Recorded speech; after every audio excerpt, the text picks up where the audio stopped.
بسم الله الرحمن الرحيم. الحمد لله والصلاة والسلام على رسول الله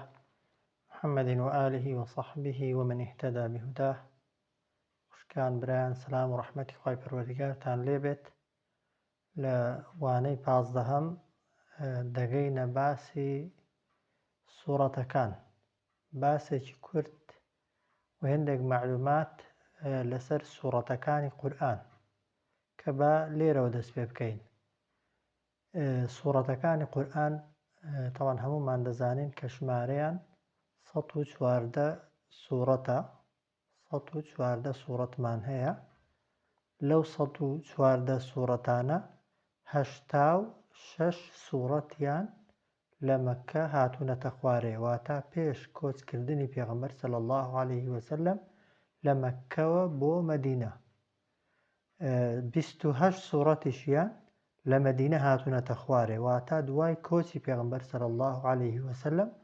بۆ مەدینە، کە لەسەر قورئانەکان لەسەر موسحەفەکان نووسراوە مەکی یا مەدەنی، کە دیارە لەسەر ژمارەی مەکی و مەدەنی هێندێک خلاف هەیە، دەقیق نەزانراوە هێندێک سوورەت تاخوا زۆرترینیان لە مەککە هاتوونەتە خوارێ یا لە مەدینەی هاتوونەتە خوارێ. بەڵام ئەوەی کە عولەما زۆر لەسەرنی بریتیە لەو عەدەدە ١14 سوورەت قسەی تێدا نییە. لەو ١14 سوورەتە 86یان لە مەککە هاتوونەتە خوارێ، واتە لە 13 ساڵی تەمەنی پێغەمبەرایەتی عەلەیهی سەڵات وەسەلام، و 28 سوورەتیان دوای کۆچی پێغەمبەر صلی الله عليه وسلم هاتوونەتە خوارێ، کە ئەو سوورەتانەی کە مەککین هێندێک جار هێندێک ئاەتیان لە مەدینە هاتوونەتە خوارێ، و بە پێچەوانەشەوە هێندێک سوورەتمان هەنە مەدەنین، بەڵام هێندێک ئاەتیان کەمێک لە ئاەتەکانیان لە مەککەی هاتوونەتە خوارێ. ئەوانە چۆن ژمێردراون، چۆن حیساب کراون؟ تەبەن ژمارەی کام ئاەتانە زۆرتر بوو بێ. ئەگەر دوای کۆچ ژمارەی ئاەتەکان زیاتر هاتبنەتە خوارێ ناویان ناوە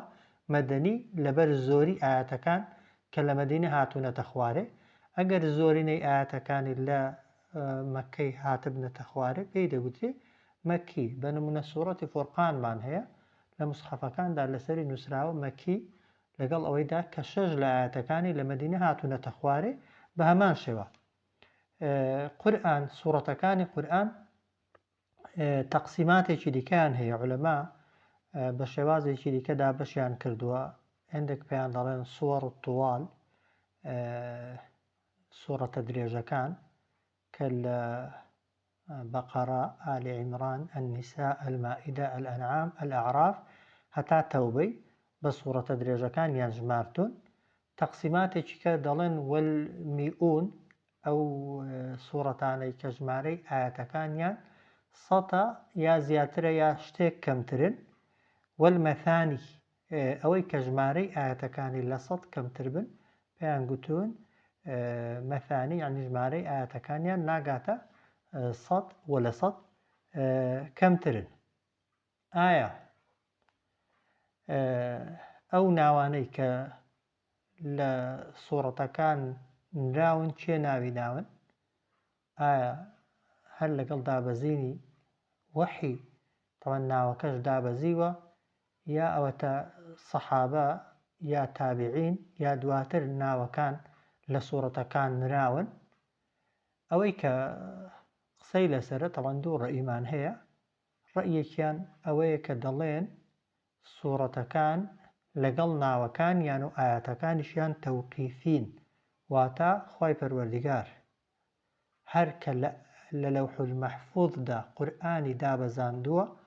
بۆ ئاسمانی دنیا و لە ئاسمانی دنیاشەوە بۆ پێغەمبەری ئێمە هاتووە عەلەیهی سەڵات وەسەلام، لەگەڵ هاتنە خوارەوەی وەحیدا ناوی سوورەتەکانیش دیاری کراوە. جیبریل هەر کاتێک وەحی بۆ پێغەمبەر هێنابێ عەلەیهی سەڵات وەسەلام، پێی گوتووە ئەوە فڵان سوورەتەیە و ئەو کۆمەڵە ئاەتانەش لە ناو ئەو سوورەتەدا بنێ. ئەوە ڕەئیەکیان کە بەبێ گومانی تەبەن ئەو ڕەئیەیان نزیکترە لە ڕاستی، چونکە دەبینین لەناو سەحابەی پێغەمبەریشدا خوا لێیان ڕازی بێ خلاف و ناکۆکی دروست نەبووە لەسەر ناوی سوورەتەکان و ڕەیەکیش هەیە دەڵێن لە سەردەمی پێغەمبەردا صلی الله عليه وسلم هێندێک لە سوورەتەکان نەبێ ناویان نەبووە وەکو سوورەتی بەقەرە، ئالی عیمران، فاتحە، معەووذەتان. هەندێک سوورەت پێغەمبەر صلی الله عليه وسلم خۆی ناوی ناون لە حەدیثدا باس کراون، بەڵام دەفەرمن هەندێک لە ناوەکان دواتر سەحابە و ئەوانەی دواتر وەحییان نووسیوەتەوە و قورئانیان نووسیوەتەوە ناوەکانیان نووسیون. هەر چۆنێکی بێ طبعاً ئەگەر بە بڕیاری خوا و لەگەڵ وەحی ناوی سوورەتەکان هاتبێ کە ئەوەیان بەبێ گومانی طبعاً دەلیلەکانی بەهێزترن و بەقووەترن و نزیکترە لە ڕاستی، یان سەحابە یا تابعین ناویان نابێ، گرنگ ئەوەیە ئیجماعی ئومەتی ئیسلامی لەسەر ناوی سوورەتەکانی قورئان هەیە. لە هەرچی مصحەفی دنیادا هەیە، لە لای هەرچی موسڵمانە سوورەتی بەقەرە هەر بەقەرەیە، ئالی عیمران هەر ئالی عیمرانە، زۆرینەی سوورەتەکان ئیلا هێندێک سوورەت دوو ناویان هەن، ئەوش هەردوو ناوەکان واریدن، هەردوو ناوەکان هاتوون، خلاف لەوەشدا نییە بەبێ گومانی. بۆیە دەکرێ بڵێن ناوی سوورەتەکان هەر لەگەڵ هاتنە خوارەوەی وەحی جیبریل بە پێغەمبەری گوتووە صلی الله عليه وسلم، پێغەمبەریش بە سەحابەکانی گوتووە. بەڵام ئەوەی کە بەڵگەنەویستە ئەوەیە کە لەو نووسراوانەی کە لە سەردەمی پێغەمبەردا هەبوون صلی الله عليه وسلم سەحابە نووسیویانە، ناوی سوورەتەکانی پێوە نەبووە، تەنها دەما و دەم پێغەمبەر صلی الله عليه وسلم ناوەکانی گەیاندون. وەلەو مصحەفێش کاتی خۆی کە ئیمامی ئەبوبەکر لە سەردەمی ئیمامی ئەبوبەکردا جەمع کرا و نووسرایەوە ناوی سوورەتەکان نەبوو، و هەروەها لە سەردەمی ئیمامی عوسمانیشدا کە قورئانەکان لەبەریان گرایەوە و نوسخەیان لێگیرایەوە و بەڕێکران بۆ وڵاتانی ئیسلامی، مصحەفەکان ناویان لەسەر نەبوو، بەڵکو لە نێوانی سوورەتەکاندا بۆشاییەک هەبوو کە ئەو بۆشاییە دواتر بە مروری زەمن هیچ کەسێک ناوی نەهاتووە لە هیچ کتێبێکدا یەکەم کەس دانرابێ چێ ناوەکانی نووسیون. خەتاتەکان بە ئیجتیهادی خۆیان ئەو بۆشایی کە لە بینی سوورەتەکاندا هەبووە هاتوون یەکەم جار بە کۆمەڵێک زەخرەفە و جوانکاری ڕایان زاندوونەتەوە، دواتر هاتوون تەوەنبیریان کردوتەوە بۆ لە جیاتی ئەو جوانکاریانە ناوی سوورەتەکەی نەنووسین، و دواتر هاتوون ڕقەمی طبعاً تەرتیبی ڕیزبەندی سوورەتەکەشیان نووسیوە، و دواتر ژمارەی ئاەتەکانیشیان نووسیوە. ئەو جار زۆرێک لە مصحەفەکان لەسەریشی نووسراوە تاخوا مەکیە یا مەدەنیە، و هێندێک مصحەف هەن ئێستا لەسەریان نووسراوە ئەو سوورەتە چەند کەلیمەیە، چەند پیتە، چەند نوقتەی تێدا، چەند جار ناوی ئەڵڵای تێدا دووبارە بۆتەوە، بۆ وردیاتی دیکەشی لەگەڵ کراون کە ئەوانە ئەگەر بە وەحی هاتبن یا بە ئیجتیهاد کرابن، گرنگەوەیە یەکدەنگی مسلمانانی لەسرە و هیچ خلاف و ناکۆکیەک لە بینی مسلماناندا نییە لەسەر ناوی سوورەتەکان. بابەتێکی دیکە گرینگە قسەی لەسەرکەین ڕیزبەندی سوورەتەکانە، ئایا ئەو ڕیزبەندی کە ئێستا هەیە کە ئێمە لە ختمەکاندا پەیڕەوی دەکەین لە سوورەتی فاتحاوە دەست پێ دەکەین و بە سوورەتی ئەنناس کۆتایی پێدێنین، کێ ئەو ڕیزبەندیی کردووە کە پێشتر لە ئاەتەکاندا لە باسی تەرتیبی ئاەتەکاندا گەیشتینە ئەو نەتیجەی کە ئاەتەکان بە وەحی بڕیاریان لەسەر دراوە. سەبارەت بە تەرتیب و ڕیزبەندی سوورەتەکانیش عولەما سێ قسەیان هەیە. یەک لە ڕەئیەکان ئەوەیە دەفەرمون ڕیزبەندی سوورەتەکان یەک دوو، مەسەلەن فاتحا ڕقم یەک بێت و سوورەتی بەقەرە ڕقم دوو بێت و ئالی عیمران ڕقم سێ بێ، ئەو ڕیزبەندی کە ئێستا ئێمە پەیڕەوی دەکەین لە ختمەکاندا فەرمانێکی تەوقیفیە. تەوقیفی یعنی فەرمانی خوای پەروەردیگارە، بە وەحی خوای پەروەردیگار بۆ پێغەمبەرمانی ناردووە صلی الله عليه وسلم، و پێغەمبەریش صلى الله عليه وسلم جبريلش كوحي هناوە ڕەئیان وەقسەیان نەبووە لە ڕیزبەندی سوورەتەکاندا بەڵکو خوای گەورە هەر کە قورئانی دابەزاندووە بۆ لەوح المەحفوظ کە پێشتر باسی ئەو مۆزوعەمان کردووە لە لەوح المەحفوظدا قورئان کە هەیە بەو شێوازە هەیە بەو ڕیزبەندی کە ئێستا لە بەردەستی ئێمەدا هەیە لە ئاسمانی دنیا هەیە بەو ڕیزبەندیە و کاتێکیش هاتۆتە سەر زەوی جیبریل هێناویەتی بۆ پێغەمبەر صلی الله عليه وسلم بە هەمان ڕیزبەندی هێناویەتی دلیلی ئەوانە ئەوەیە کە دەفەرمون جیبریل سەلامی خوای لەسەر بێت هەموو ساڵێک هاتووە جارێک ختمی لەگەڵ پێغەمبەر کردووە صلی الله عليه وسلم لە ڕەمەزاناندا و لە ساڵی وەفاتی پێغەمبەردا صلی الله عليه وسلم دوو جار ختمی لەگەڵ پێغەمبەر کردووەتەوە صلی الله عليه وسلم کە دەڵێن بەو شێوازە قورئانی بۆ پێغەمبەر خوێندوتەوە صلی الله عليه وسلم کە ئێستا ڕیزبەندی سوورەتەکان کراوە ئەوە یەک لە دلیلەکان کە دلیلێکی بەهێزە بەڵگەیەکی دیکەیان ئەوەیە کە ئەو کاتانەی پێغەمبەر صلی الله عليه وسلم ختمی کردووە و قورئانی خوێندوتەوە لە نوێژدا یا لە غەیری نوێژدا بۆ سەحابەکان بە تایبەتی ئەوانەی کە ویستویانە قورئان لەبەرکەن بەو ڕیزبەندیە قورئانیان بۆ پێغەمبەر خوێندوتەوە صلی الله عليه وسلم ئەوە ڕەئی یەکەم ڕەئی دووهەم دەفەرمون بە ئیجتیهادی سەحابە خوا لەیان ڕازی بێ قورئان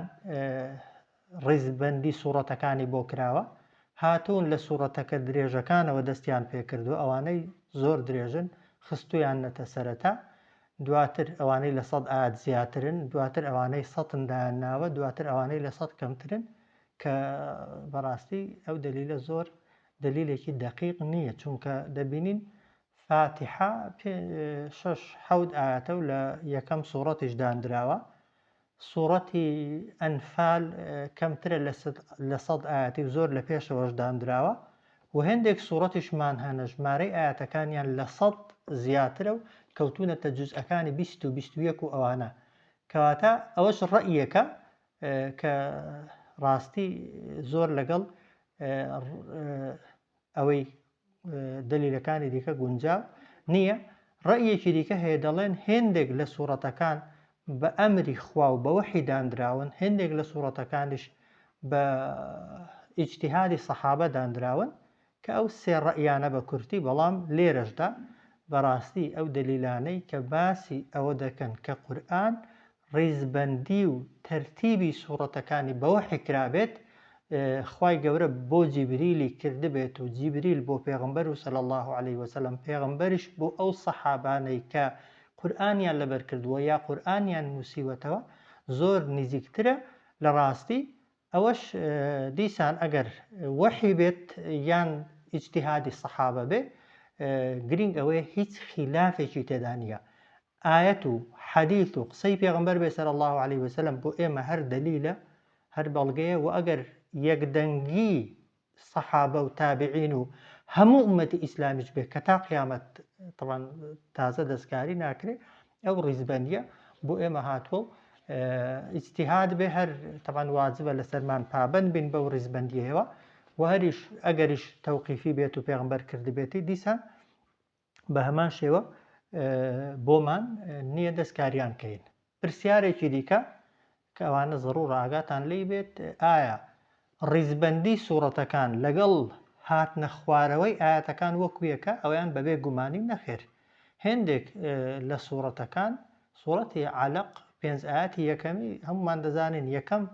وەزبە ئاەتن هاتوونەتە خوارێ لە جوزئی 30دان سوورەتی مدەثیر وەکو سوورەت یەکەم سوورەتە هاتۆتە خوارێ بەڵام لە جوزئی 29دایە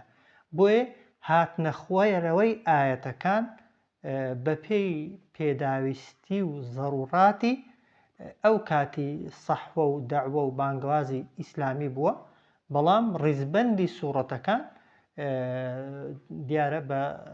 فەرمانێکی دیکە و بە جۆرێکی دیکە کراون بە جۆرێکی دیکە هەر کاتێک وحی هاتبێ جیبریل لەگەڵ وحیەکەی زۆر ئاسانە بە پێغەمبەری گوتبێ صلی الله عليه وسلم ئەو سوورەتە بنمونە لە ڕیزبەندی قورئاندا دەکەوێتە 50 ئەو مجموعە ئاەتانش لەگەڵ ئەو سوورەتەی دانە کە ڕەقەمەکەی 50 زۆر ئاساییە و بەبێ گومانیش تەبان قورئان کەلامی خوای پەروەردیگارە کەلامی خوای پەروەردیگار خوا فەرموویەتی ئینا نەحن نەزەلنا الذیکڕ وئینا لەه لەحافیظون. هەموو شتەکانی قورئان هەناسە و حەرەکەکانیشی کە لە داهاتوودا باسییان دەکەین پارێزراون بەبێ گومانی ڕیزبەندی سوورەتەکانیش و دەبێ پارێزراو بێ. بۆیە هاتنە خوارەوەی ئاەتەکان پچڕ بووە بە پێی پێداویستیەکان بووە، بەڵام ئەو ڕیزبەندیەی کە لە بینی سوورەتەکاندا هەیە بە پێی تەبەن هاتنە خوارەوە نییە. سوورەتی فاتحا یەکەم سوورەت نییە هات بێتە خوارێ، بەڵام لە قورئاندا یەکەم سوورەتە دەیخوێنینەوە. بەقەرە دووهەم سوورەت نییە هات بێتە خوارێ، بەڵام لە ختمیدا دووهەم سوورەتە ئێمە دەیخوێنینەوە. ئەگەر کەسێک پرسیار کە بۆچی لە سەردەمی پێغەمبەردا صلی الله عليه وسلم یا بۆچی ڕیزبەندی و هاتنە خوارەوەی ئاەتەکان وەکو یەکنین، ئەوەش وەڵامەکەی زۆر ئاسانە. قورئان وەکو چۆن لە بەردەستی ئێمەدا هەیە لە ئاسمانی دنیاش هەیە. قورئان لە لەوح المەحفوظەوە کە هاتۆتە ئاسمانی دنیا هەمووی بەیەکەوە هاتۆتە خوارێ، بەڵام لەوێوە بۆ سەر زەوی پچڕ بە سوورەتەکان و ئاەتەکان هاتوونەتە خوارێ. بۆیە ڕیزبەندی قورئان و تەرتیبی سوورەتەکان لە لەوح المەحفوظ و لە ئاسمانی دنیادا شتێکی چەسپا و جێگیر بووە، بەڵام لەوێوە کە هاتۆتە سەر زەوی تەبان هاتنە خوارەوەکە بەپێی ضەرورات و پێداویستی بووە، بەڵام ڕیزبەندی سوورەتەکان لەوێ هەروەکو خۆیەتی و دواتر لە قورئانەکانی سەرزەویشدا بەو شێوازە تەرتیب کراون کە لە موسحەفەکانی لە قورئانەکانی ئاسمان و لەوح المەحفوظشدا بوونیان هەیە. ئەگەر کەسێکی دیکە پرسیار بکە بڵێ ئایا بۆمان هەیە کاتی ختم یا کاتی قورئان خوێندن ڕیزبەندی سوورەتەکان تێک دەین، ئەویش چەند ڕەئیەکی لەسەرە. ڕەئی یەکەمیان دەفەرمون سونەتە ئینسانی ئیماندار سنەت و ڕیزبەندی سوورەتەکان بپارێزین لە کاتی ختمدا، یعنی لە فاتحا دەست پێ بکەین و بە سوورەتی ئەنناس کۆتایی پێبێنین. ئەوە ڕەئیەکیان. دەڵێن سنەتەوا بکەین ئەگەر ڕیزبەندیەکەت تێکدا قیراءەتەکەت صحیحە و دروستە و لە پێش و پاشکردنیدا گوناهت ناگاتێ، بەڵام بەبێ گومانی ئەگەر ڕیزبەندیەکەی بپارێزی خێرت زیاترە. ڕەئی دووهەم دەفەرمون هیچ گوناهبار نابی ئەگەر ڕیزبەندیەکەی تێکدەی. مهم ئەوەیە جارێک هەموو قورئان بخوێنیەوە لە کام سوورەتە و لە کام جوزئە دەست پێ دەکەی ئازادی. گرنگەوەیە جارێک هەموو قورئان بخوێنیەوە بە ختم بۆت حیسابە. ئەوە ڕەئیان. ڕەئیەکی دیکەشیان ئەوەیە دەڵێ بە هیچ شێوەیەکی دروست نییە ڕیزبەندی سوورەتەکان لە کاتی ختم و خوێندنەوەدا تێک بدەین ئللا لە حاڵەتی تعلیم و فێرکاریدا نەبێت. هێندێک جار سوورەتە گچکەکان پێش دەخەین، هێندێک ئاەتی ئاسان پێش دەخەین بۆ خاتری تعلیم. دەڵێن بۆ تعلیم نەبێ جائز نییە پێش و پاش بە سوورەتەکان بکرێت. و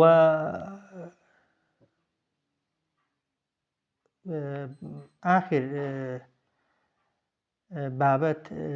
و ئاخر قسە ئەوەیە کە هەموو سوورەتەکانی قورئان وەکو باسمان کرد بە ئەمری خوا و دواتر بە وەحی کە جیبریل هێناویەتی پێغەمبەری صلی الله عليه وسلم هێناویەتی بەو شێوازە ڕیزبەندیان بۆ کراوە و هەتا بکرێ ئێمەش پابەند بین بۆ ڕیزبەندیەوە باشتر و چاکترە. ئەوانە کۆمەڵێک معلومات بوون بە ئومێدی ئەوەی خوای پەروەردیگار لێمانی قبول کردبێت و پشتیوان بە خوای پەروەردیگار لە دەرسەکانی داهاتوودا لەچینە هەندێک تەفاسیلی زیاتر لەسەر چۆنیەتی نووسینەوە و وردیاتەکانی دیکەی قورئانی پیرۆز صلی الله علی سیدنا محەممەد وعلی آله وصحبه ئەجمعین.